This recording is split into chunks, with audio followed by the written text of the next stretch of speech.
on the Learning Channel. The 7 wonders of the world. How many of them can you name?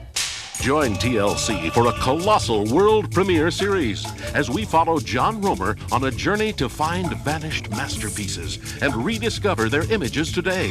Feel the spirit that still drives us to create and achieve.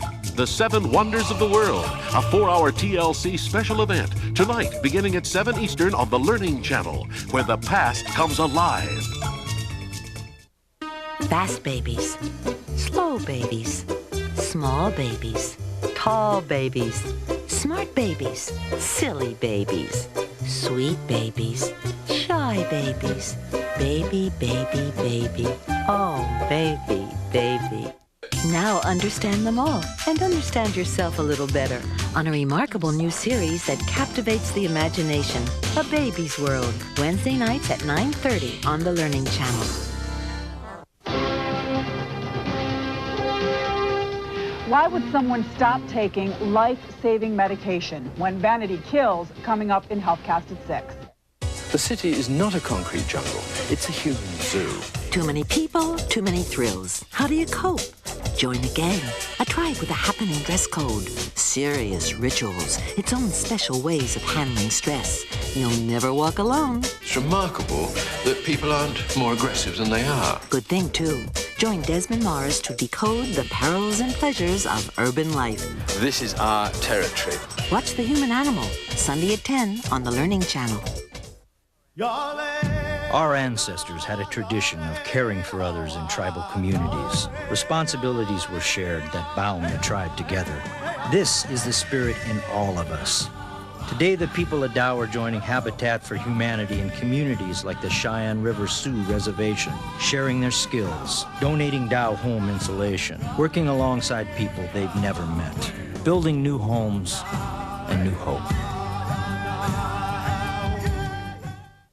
Go tell the Spartans that here we lie, obedient to their laws. Monday on the Learning Channel. They defended themselves with their swords and with their fists and teeth. Savage warriors, brutal rulers. They never retreated. They knew no trade but war. The most powerful state, the most deadly army. The Spartans on a world premiere episode of Ancient Warriors, Monday night at 8:30 on the Learning Channel. A father, a son, discovering together that the hardest part of standing your ground is knowing when to walk away. I hope you know them the kids that just beat me up. I know who they are, son. Well, then why did you just give them Mom and Lydia's cotton candy? Because it looked like they hadn't been given nothing in a long time. Elijah Wood, Kevin Costner, The War, rated PG-13, starts Friday, November 4th at theaters everywhere. Huckleberry Finn is one of the greatest books ever written. It's also one of the most troubling. Two people bound together by the flow of a river and their escape into the undercurrent of society. A riotous journey that raises unsettling questions about growing up and morality, freedom and pain, and the vision of the man who put it all together. The Adventures of Huckleberry Finn on a world premiere presentation of great books, Saturday night at 10 on the Learning Channel. On the bloodiest day in American history, over 20,000 Civil War soldiers died at Antietam. Over a century later, an unknown member of the Irish Brigade is found buried near Bloody Lane. Be there as scientists try to reveal this fallen man's identity. Witness the remarkable reconstruction of the last moments of a soldier's life in the nightmare of Antietam.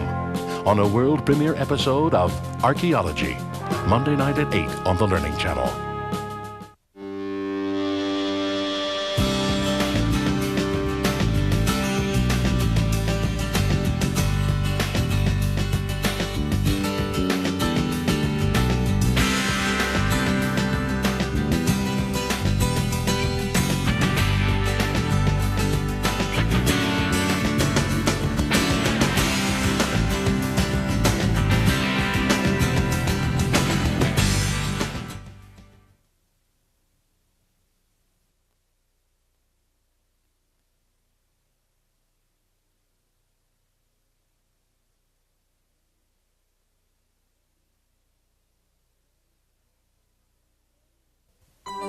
Thin, beautiful models who think they are overweight.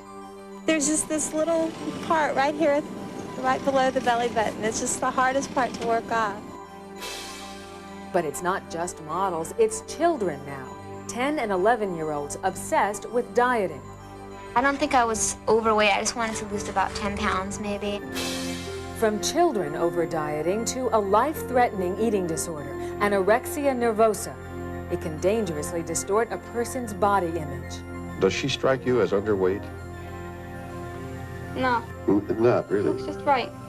The emotional subject of eating and self-esteem. Part of the reason we're only human.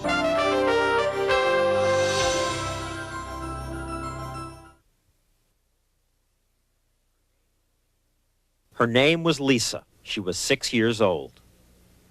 It was a blow to the head that killed her.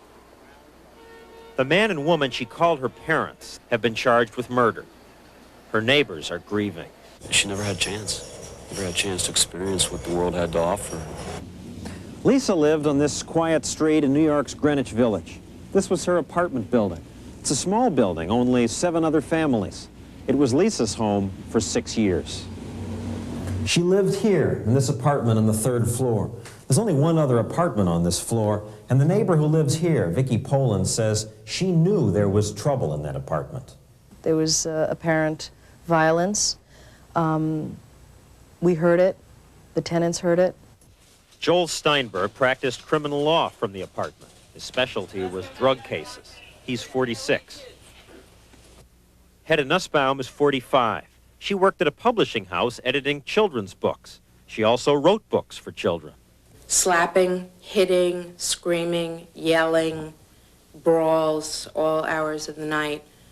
I have seen Hedda beat up so she looks like meat.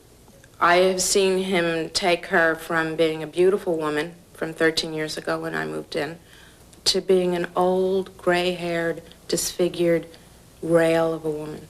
And that's what she looks like now. We called the police. And they came. And then they left. And then it would happen again. You know, there was a pattern.